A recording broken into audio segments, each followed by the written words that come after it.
Bonjour, bonsoir, j'espère que vous allez bien. Ça va vous? Ouais, ça va? Ouais, bah c'est super. Alors il y en a beaucoup qui m'ont dit dans les commentaires que le nouveau décor, il y avait un petit côté CPE. Je pense pas que les CPE sont dans le noir, normalement, enfin j'espère. Enfin bref, mesdames et messieurs, aujourd'hui on se retrouve pour une nouvelle vidéo où je vais vous raconter les histoires des abonnés. Et dans la dernière vidéo, les avis ont été relativement mitigés. Certains ont apprécié le fait que ce soit les abonnés eux-mêmes qui racontent leurs histoires, et d'autres pas, et d'autres moins. Et certains ont même détesté ça, d'autres ont adoré, bref c'était assez mitigé. Et c'est une vidéo qui a atteint quand même ce nombre de likes. Je sais plus combien il y en a précisément, mais je sais que c'est beaucoup plus que d'habitude. Donc c'est que quelque part le concept vous plaît. Donc voilà, j'ai décidé d'en faire une deuxième, enfin techniquement c'est la cinquième qu'on fait, ou la quatrième, enfin bref, mais la deuxième sous ce format-là, c'est la deuxième fois qu'on le fait. Mais aujourd'hui, vu que je me suis dit, bah tiens, je vais contenter tout le monde, vu qu'il y en a qui aiment bien, il y en a qui aiment pas, et bah une histoire sur deux sera racontée par l'abonné en question.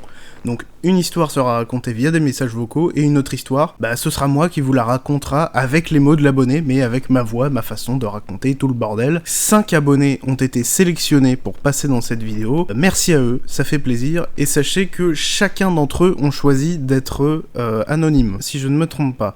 Donc vous aurez pas leur nom, malheureusement, mais bon c'est comme ça, faut respecter leur anonymat, ils le veulent. Bon bah voilà. Et donc je vous invite à aller sur le serveur Discord, hein, les deux serveurs Discord, les petits créateurs et mon serveur Discord personnel. Voilà, ça fait longtemps que j'en ai pas fait la promotion, donc allez-y, me suivre sur Insta et tout le bordel. Et donc on va commencer par la première histoire, c'est parti.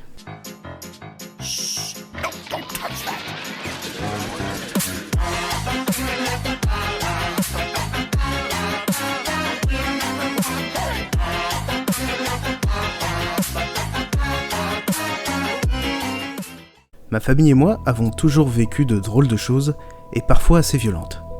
Lorsque j'avais 7 ans, ma mère, ma grande sœur qui avait 16 ans, et ma petite sœur de quelques mois avions déménagé dans une grande maison louée à très bas prix. Ma mère étant très pauvre, trouva cette dernière intéressante mais était également fortement attirée par celle-ci. Le premier jour du déménagement s'est passé sans encombre, mais le second a commencé à tous nous faire peur.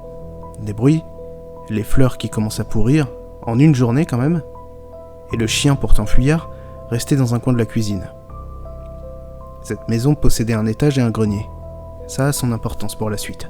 Le troisième jour, j'ai décidé de jouer un peu dehors pour m'aérer un peu. Et au loin, je voyais un petit garçon dans l'ancienne grange dangereuse. Je suis donc parti le voir, mais plus j'avançais, plus les orties montaient, et forcément j'étais en short. Et une fois arrivé et piqué de partout, j'ai perdu sa trace, alors qu'il n'avait aucun moyen de sortir. Revenant à la maison, je voyais ma mère faire et refaire les mêmes gestes, mais ça ne m'a pas intrigué pour autant. Et dans la salle, ma sœur m'attendait, et elle cachait quelque chose derrière son dos. Je me suis assis sur le vieux fauteuil, que je n'avais jamais vu d'ailleurs, et elle m'a fait la devinette. Et ne réussissant pas à trouver la bonne réponse, je me suis énervé comme jamais. J'étais extrêmement calme depuis que mes parents avaient divorcé. Je m'en suis voulu et ma sœur est partie sans que je ne la revoie de la journée. M'ennuyant, j'ai décidé de prendre le babyphone et écouter ma sœur respirer. Je pouvais entendre un bébé pleurant avec une mélodie juste derrière. Je suis monté pour la rassurer, mais j'ai vite remarqué qu'elle ne pleurait pas et qu'elle n'avait aucun engin faisant de la musique à disposition. Pas de peluche ou autre hormis son lit. Je me suis dit que ça devait être un bug. Et vu qu'elle dormait, je suis parti m'occuper autrement. Le lendemain, ne trouvant pas ma grande sœur, j'ai décidé d'aller visiter le grenier. Le souci étant que je n'avais pu monter que jusqu'au milieu des escaliers, car quelque chose me retenait. Et quelques poupées en porcelaine ont tourné leur tête en ma direction. Et là, trou noir. Je ne me souviens plus du reste de la semaine jusqu'au moment fatidique. Ma sœur m'a raconté qu'à ce moment, elle était avec 2 enfants qui levaient ses cheveux. Elle ne les voyait pas, mais elle le savait. Elle me l'a raconté que récemment. Et après 5 jours, les choses se sont amplifiées et sont devenues dangereuses. Ma famille et moi étions dans le salon, devant la télévision, et nous nous sommes fait attaquer par quelque chose d'invisible. Comme des piqûres de moustiques par milliers. Des coups, des claques. Et ma mère nous a crié de sortir de la maison. Mais les portes et les fenêtres étaient bloquées. Pendant que ma sœur et moi essayions d'ouvrir la porte, ma mère a été chercher ma sœur à l'étage et nous avons réussi à ouvrir une fenêtre. Nous avons pris le chien et les gerbilles et nous sommes sortis par cette dernière, et une fois posés dans la voiture, nous avons vu ma mère, avec ma sœur dans les bras, se prendre comme une énorme gifle à en saigner au niveau de la lèvre. Et nous sommes restés pendant 3 mois SDF dans une Renault 5. Ma sœur a été citée cliniquement morte par son médecin traitant, alors qu'elle était toujours en vie face à nous. Et un prêtre a été envoyé dans le mur lorsque nous avons été le voir pour de l'aide. Et lorsque certains déménageurs sont venus pour reprendre nos affaires, 2 des 3 ont vomi, et le dernier n'a jamais voulu entrer dans la maison. Maintenant je vais vous montrer la photo que cet abonné m'a envoyée, ça serait une apparition derrière elle.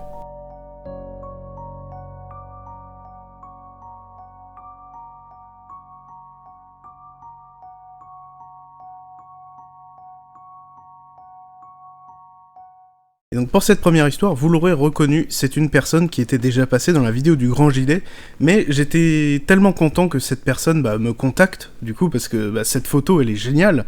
Donc voilà, je voulais la passer dans ma vidéo, et histoire de peut-être remettre quelques précisions qu'il n'y avait pas eu dans la vidéo du Grand Gilet. Voilà, je me suis dit que ça serait pas inutile, donc voilà, merci à toi. Et donc maintenant, nous allons passer à la deuxième histoire, l'histoire de Lou. Voilà, elle m'a autorisé à dire son prénom. J'avais 17 ans, et à ce moment-là, j'avais invité ma meilleure amie un samedi soir chez moi. Rien de plus normal. On s'amusait, on rigolait, dansait, buvait, etc. Mais moi, je restais un peu plus sobre, car on était chez moi et je voulais quand même gérer la situation s'il se passe quelque chose, peu importe laquelle. Et on a eu une brillante idée de sortir pour aller au parc à côté de chez moi. Il était peut-être 23h minuit, et mon ami commençait vraiment à avoir une grosse chauffe. Moi, j'explosais de rire à toutes ces conneries, car je n'étais pas bourré, moi. Et peut-être une heure après, il y a eu un groupe de gars. Ils étaient à peu près 5 et âgés de plus de 20 ans. Vraiment style casquette jogging joint à la main, quoi. Ça va frère le boss, tu as mode Lacostienne et tout. Et mon amie, complètement bourrée, j'arrivais plus à la tenir. Et elle commençait à leur parler car elle croyait que c'était des amis à nous. Alors que pas du tout. Moi qui étais consciente du potentiel danger, je lui ai demandé de revenir et qu'on parte. Car je n'avais pas du tout confiance. On était seuls dans ce parc avec eux et personne autour, alors bon... Les mecs en avaient presque rien à foutre. Et ils commencent à se barrer, faire leur vie, quoi. Et moi, je prends ma pote et je lui dis, on se casse maintenant. On part donc à l'opposé d'eux. Et peut-être 200 ou 300 mètres après, je me retourne pour voir, et là, je vois qu'ils nous suivent. Je prends la main de ma pote et on court. Et elle comprenait vraiment rien. Elle rigolait, etc. Et au moment où on a commencé à courir, ils ont couru aussi. Mais le problème, c'est que pour rentrer chez moi, c'était une ligne droite, et on courait pas assez vite pour eux. Ils allaient clairement nous rattraper. J'ai donc eu l'idée qui nous a sûrement sauvé la vie, on est passé dans un parking, je l'ai chopé et on s'est caché dans un buisson. Faut savoir que c'est vraiment des buissons de bâtards, hein. Ils sont vraiment gros, pour te faire une idée, ils séparent les places de parking, donc il y en avait partout. Et je me souviens les avoir entendus quelques secondes après, et ils étaient en train de nous chercher avec leur lampe de téléphone pendant plus de 10 minutes. Je les entendais nous insulter de tous les noms. C'était vraiment horrible, j'avais hyper peur. Ma pote, elle comprenait rien, j'étais obligé de mettre ma main devant sa bouche pour qu'elle ferme sa gueule. Avant de partir, un des gars coupe par un buisson, et c'était le nôtre. Il m'a marché sur le pied, et s'est retourné pour voir, on s'est regardé, et il a bien vu que j'étais en panique, en pleurs, il a rien dit et il est parti. Ses potes lui ont demandé s'il a vu quelque chose, il a dit non, venez on s'en va. Alors on est resté encore 10 minutes pour être sûr qu'ils étaient loin, et j'ai appelé ma sœur pour qu'elle vienne nous chercher. Merci à toi pour ton histoire. Et donc maintenant passons à la troisième personne. C'est parti. Donc en fait c'est deux histoires, il y en a une où ça se passe dans ma maison actuelle et l'autre c'est dans mon ancienne maison. Et dans ma maison actuelle il se passe rien, mais c'est dans l'ancienne où c'était pas trop ça quoi. Donc la première histoire c'était il y a 10 ans de cela à peu près, j'avais 6-7 ans. Et en fait avec mes parents on venait de s'installer dans le coin et en fait on n'avait pas encore acheté de maison, donc on louait une maison. Et en gros, cette maison-là paraissait normale, une maison en pierre typique du coin. Voilà, rien de spécial, une petite cour à l'avant. Et voilà, un rez-de-chaussée, un étage, et puis voilà, quoi, rien de plus normal. Donc j'étais vraiment petite, voilà, donc on est resté à peu près 2 ans, je crois, dans cette maison, ouais. Et en fait, il y a des trucs bizarres qui ont commencé à se passer. Pour donner un exemple, ça a commencé où une fois ma mère avait une invitée et cette invitée avait un chien, une chienne noire. Et en gros, moi j'étais petite et du coup je suis allée jouer avec le chien sur la petite cour qu'il y avait devant la maison. C'était une petite cour fermée avec une barrière, vraiment, mais toute petite qui faisait aller 4 mètres à tout casser, vraiment toute petite en longueur, bref. Et donc moi je joue avec le chien, tout se passe bien et d'un coup en fait je me retourne, donc je me baisse pour ramasser une petite balle avec laquelle je jouais avec le chien. Donc j'étais dos au chien, j'étais dans le coin de la cour et le chien était derrière moi à l'opposé. Et d'un coup, et j'ai ressenti des frissons dans tout mon corps, dans toute ma colonne vertébrale. J'étais jeune mais je m'en souviens vraiment. Et en fait, j'ai eu une vision comme quoi la chienne s'en allait, la chienne partait, la chienne voulait partir et qu'on me disait retourne-toi vite. Et ça m'a fait vraiment comme un flash, genre comme, je sais pas. Donc ça m'a fait vraiment comme un flash, comme si on me disait retourne-toi. Enfin vraiment, ça m'a fait bizarre et du coup je me suis dit faut que je me retourne. Et je me suis retournée et là je vois la chienne qui tentait de s'échapper en fait, donc exactement comme je venais de voir. Donc ça m'a fait une sorte de prémonition éclair. Je sais pas vraiment comment je peux appeler ça, mais du coup je me suis retournée et j'ai empêché la chienne de s'échapper. Je suis revenue dans la maison et du coup j'étais là, bon. Voilà, mais j'étais vraiment petite pour m'en rendre compte, enfin pour me dire ah. Et je pense que l'histoire la plus marquante, c'est mes parents qui me l'ont racontée. Donc c'était, je sais pas vraiment dans la temporalité du premier événement, à quel moment ça s'est passé.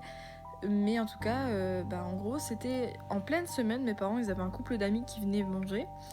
Et donc moi comme j'étais vraiment jeune hein, je m'étais couchée à 22h, ce qui était très tard pour moi parce que j'avais école le lendemain, donc je tape ma meilleure nuit, enfin je dors très bien. Et puis c'est un peu plus, enfin je sais plus quand mes parents me l'ont dit, mais en fait pendant la nuit il s'est passé quelque chose en fait. Pendant la nuit les invités venaient de partir, donc il était 2h du matin environ, et en fait mes parents ont entendu des pas sur à l'étage, donc sur le plancher, donc des pas quand même assez lourds.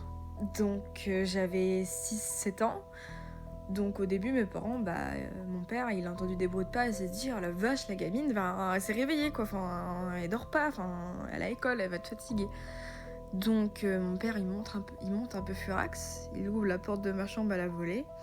Et en fait, il se rend compte que je dors à point fermé, limite, je ronfle. Enfin, vraiment, même moi, je me souviens pas à m'être éclipsée de ma chambre. Vraiment, en fait, je dormais à point fermé. Et voilà. Donc, en gros, je dormais vraiment à point fermé. Et les bruits de pas qui étaient lourds, je le rappelle, venaient de ma chambre, je crois, et se dirigeaient vers une pièce où ma mère avait entreposé des vieux objets, dont un portrait de famille de son arrière-grand-père décédé. Donc voilà, on ne sait pas, ça se trouve c'était peut-être une entité familiale, on n'en sait rien. Mais du coup c'est quand même flippant d'entendre, je me mets à la place de mes parents, de me dire putain, il y a des pas quoi, mais c'est pas ma fille et on n'est que 3. C'est qui quoi. Et l'autre histoire qui s'est passée dans cette maison, l'autre phénomène, c'était un dimanche matin, il était très tôt et moi j'étais réveillée avant mes parents et j'étais allée jouer avec mes jouets en bas de l'escalier qui menait au salon où on avait une cheminée avec une porte de cheminée avec une vitre. Donc moi je jouais, j'étais toute seule parce que je suis fille unique, il n'y avait personne d'autre, mes parents dormaient, il n'y avait pas de perturbation dans la pièce, il n'y avait pas d'oiseaux ni rien. Et d'un coup, la vitre de la porte de la cheminée a explosé. Alors, ma réaction, moi, c'était de crier vers mes parents, de dire il y a la cheminée qui a explosé. Mais voilà, je sais pas comment c'est possible, mais il y a peut-être une explication rationnelle. Mais la vitre de la cheminée a explosé. Donc elle a explosé toute seule, donc voilà, c'était vraiment flippant. Donc cette maison-là, quand on a trouvé ma maison actuelle, mes parents étaient contents de partir, de quitter les lieux. Et c'est après qu'il y a eu un petit truc dans ma maison actuelle. Ma maison actuelle est plutôt calme. Ça remonte à 2-3 ans, en gros, que mes parents étaient partis en vacances. Et pendant qu'on part en vacances d'environ 2 semaines, c'est mes grands-parents qui viennent tous les 2 jours à peu près, s'occuper des bêtes et puis voir si tout se passe bien. Et en faisant... en fait, il faut savoir que derrière ma maison, j'ai un grand jardin quand même. Et derrière ma maison, il y a une petite parcelle de jardin qui est entourée par une haie. Donc, il faut savoir que je suis en plein milieu des champs. Donc, voilà, mes voisins, c'est des vaches. Et en fait, mes grands-parents sont allés dans la parcelle de derrière. Et en fait, ils ont découvert un trou dans la haie qui aurait été aménagé pour qu'un humain puisse y passer. Donc, c'est pas paranormal ni rien. Mais c'est-à-dire qu'en gros, il y a des gens qui ont tenté de s'incruster peut-être dans ma maison, dans ma propriété du moins.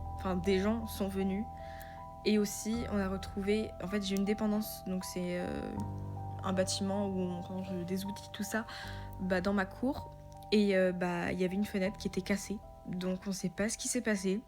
Et depuis, il n'y a rien eu de bizarre. Et donc merci à toi pour ton histoire, ça fait plaisir. Passons à la 4e personne. Salut Stup, j'espère que tu vas bien. Je souhaite partager avec toi une histoire qui fait froid dans le dos. Alors je suis pas certaine de la véracité de celle-ci, mais elle reste ouf. Une copine m'a raconté cette histoire en me disant que c'est arrivé à l'ami de la meilleure pote de son frère. Ah bah d'accord, c'est quand même vachement loin. On va l'appeler Carla. Carla est en boîte de nuit avec ses copines. Elles boivent, dansent, s'amusent comme des folles, et Carla rencontre un garçon, qu'elle trouve charmant. Ils commencent à danser, puis finissent par se pécho comme disent les Jones. Carla et Grégoire, appelons l'individu ainsi, se dirigent ensemble vers les toilettes, où Carla entame alors une fellation, et Grégoire lui propose de terminer la soirée chez lui, mais Carla refuse. Il insiste, mais elle ne cède toujours pas et a fini sa soirée avec ses copines.